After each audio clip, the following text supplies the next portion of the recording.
새벽빛 묵상 누가복음 18장 15절에서 30절.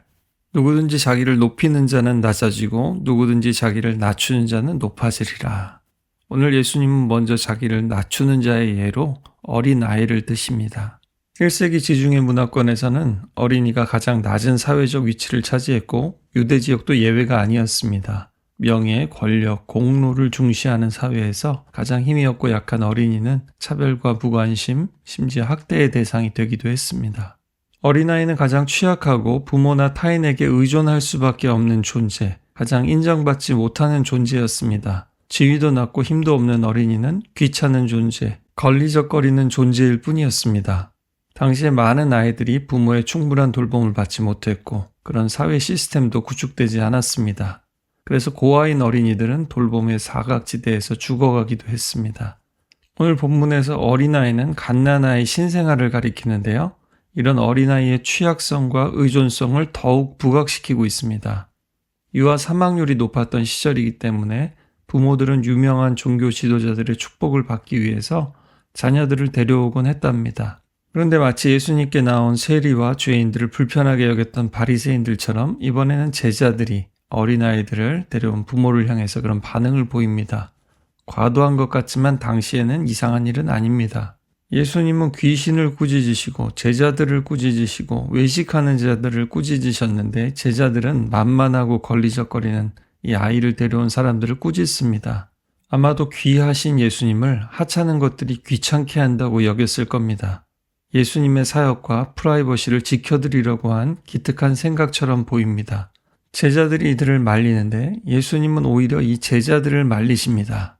기억해야 합니다. 내가 예수님을 위하여 하는 기특한 생각이 때론 예수님께서 가장 가슴 아파하시고 예수님이 원치 않는 생각일 수 있다라는 것을요. 세리와 죄인들이 예수님께 오는 것을 용서하고 어린아이들이 오는 것을 용납해야 합니다. 하나님 나라는 바로 이런 낮고 약하고 죄가 많은 그러나 그것을 인정하고 예수님께서 그런 자신들을 높이심과 강하게 하심과 은혜 베푸심을 바라고 나오는 자들의 것입니다. 왜냐하면 이들은 예수님을 인정하고 받아들이고 영접하기 때문이죠. 그러나 계속 보아왔듯이 자신이 높고 강하고 죄가 없다고 생각하는 사람들은 예수님을 또 그분의 말씀을 받아들이지도 않고 영접하지도 않기 때문입니다. 천국은 쟁취의 대상이 아닙니다. 돈을 벌듯이, 명예를 얻듯이, 지식을 축적하듯이 벌 수도 얻을 수도 축적할 수도 없습니다. 그런 것이 있다면 바로 정글의 세계일 뿐입니다. 천국은 수용과 영접의 대상입니다. 천국은 하나님의 선물이기 때문이죠. 이것이 바로 은혜의 세계입니다. 이어서 예수님 반대로 자기를 높이는 자의 예로 부자 관원을 예로 드십니다. 누가는 이 사람이 구체적으로 어떤 관리인지는 밝히지 않지만 회당장일 수도 있고 사내들인의 일원일 수도 있고 나랏일을 맡았거나 지방의회의 일원일 수도 있습니다. 분명한 것은 이 사람이 다른 사람들보다 더 높은 사회적 지위와 영향력 그리고 많은 부를 가지고 있다는 겁니다. 이 사람은 10장 25절에서 어떤 율법사가 예수님을 시험하려고 했던 질문과 똑같은 질문을 합니다. 내가 무엇을 하여야 영생을 얻으리이까? 선한 선생님이여 하고 부르는 그가 예수님을 시험하고 있다거나 처음부터 문제가 있다고는 말하지 않습니다.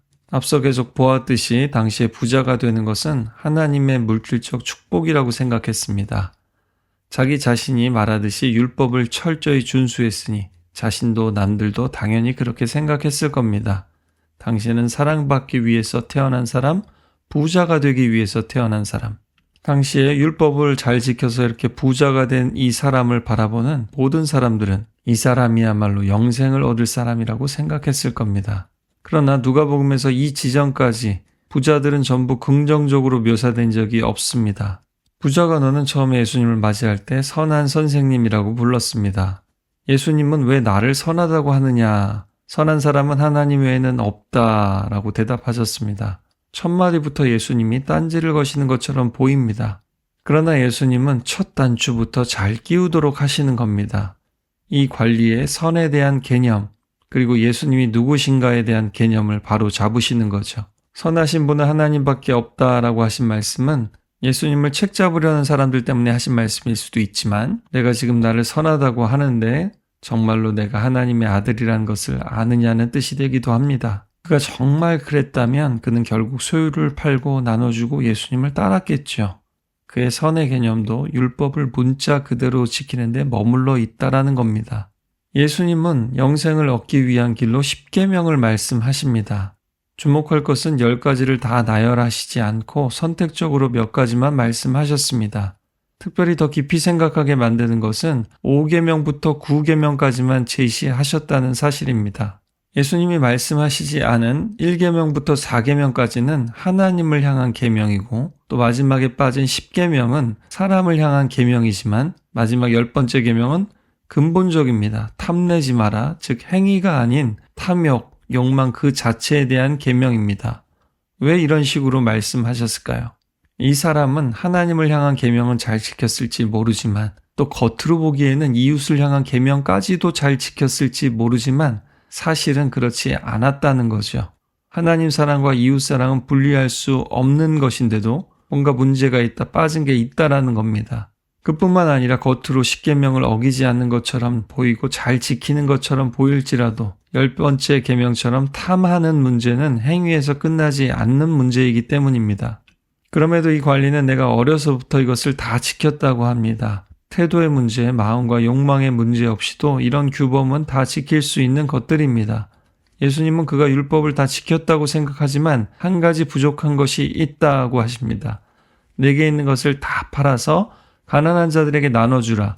그리하면 하늘에서 내게 보화가 있으리라. 그리고 와서 나를 따르라. 다른 곳에서는 그를 보시고 사랑하셔서 하신 말씀이라고 했습니다. 예수님은 그가 이런 믿음의 시험을 통과하고 예수님을 따르길 원하신 겁니다. 예수님은 앞서 목숨을 잃어야 한다, 목숨을 걸어야 한다라고 하셨는데 목숨이 아니라 재물이 걸려도 이게 쉽지가 않습니다. 마가복음에는 근심하며 돌아갔다라고 했는데 여기서는 그를 보고 말씀하십니다. 재물이 있는 자가 하나님 나라에 들어가기가 얼마나 어려운지, 마치 낙타가 바늘기로 들어가는 것이 부자가 천국에 들어가는 것보다 쉽다고 하십니다. 듣는 사람들이 깜짝 놀랍니다. 그러면 누가 구원을 받을 수 있단 말인가? 부자는 하나님의 축복을 받은 사람인데 천국에 가기가 힘들다니.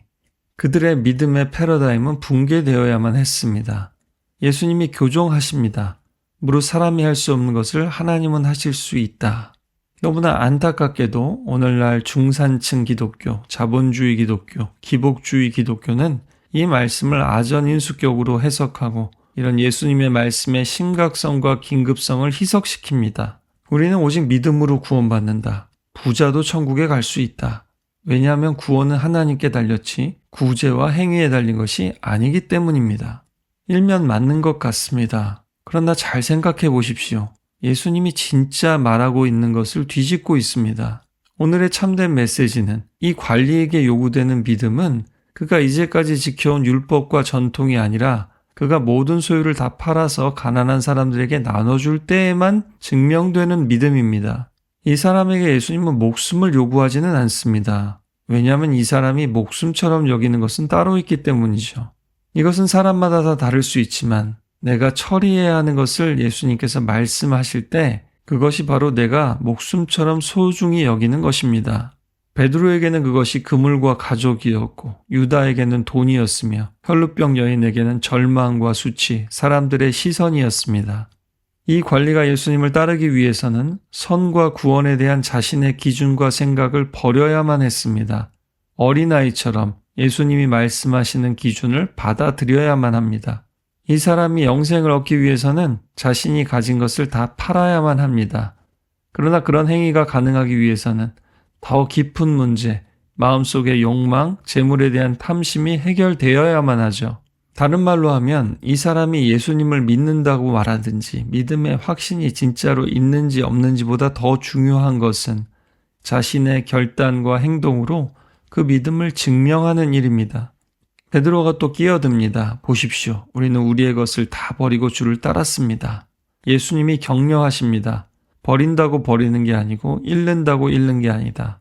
베드로가 가족을 버렸을 때 그의 장모를 살려주신 것처럼 천국에서의 상도 크지만 그것은 이미 이 땅에서부터 시작되었고 지금 너희가 맛볼 수 있다. 내세의 영생을 얻을 뿐 아니라 현세에 여러 배를 받는다. 마가복음에는 100배나 말입니다. 그냥 마음의 평강과 평화, 은혜 이런 것이 아니라 내가 버린 구체적인 그것을 말입니다. 이것이 바로 사람이 할 수 없는 것을 하나님은 하실 수 있게 만드는 비밀입니다. 부자가 천국 가는 것이 하나님이 하시는 일이 아니라 내가 버릴 수 없는 것을, 놓지 못하는 것을, 변하지 않는 마음, 포기하지 못하는 나의 마음에 믿음과 소망과 사랑을 주심으로 무엇이 중요한지를 알고 선택하고 결단할 수 있도록 하는 일입니다. 그러나 제자들도 다 버린 줄 알았지만 정작 십자가 앞에서 그들의 목숨이 걸렸을 때는, 목숨을 버려야 할 때는 그들은 더 이상 예수를 따를 수 없었습니다. 그러나 정말 나중에는 가능하게 되죠. 이것을 가능하게 한 것은 바로 십자가 앞에서의 절망과 부활 앞에서의 소망이었습니다. 그때서야 그들은 진짜 믿음과 사랑을 가지게 되었습니다.